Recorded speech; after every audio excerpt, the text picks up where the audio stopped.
अस्सलामुअलैकुम दोस्तों, welcome back to our channel find Urdu. सोर सोर का मतलब है जख्म, दुख, दर्द। सोर का मतलब है किसी जिस्म के हिस्से में दुख या तकलीफ होना या कोई जख्म या छिलका लग जाना। ये फिजिकल पेन या इमोशनल दोनों के लिए यूज हो सकता है।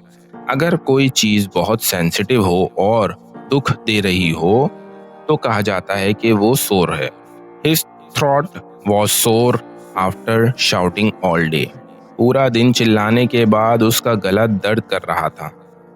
तो दोस्तों, सोर का मतलब है दर्द, जख्म या तकलीफ जो जिस्मानी और जज्बाती दोनों हो सकती है। उम्मीद है अब आपको सोर का मतलब समझ में आ गया होगा। मिलते हैं नेक्स्ट वीडियो में। शुक्रिया।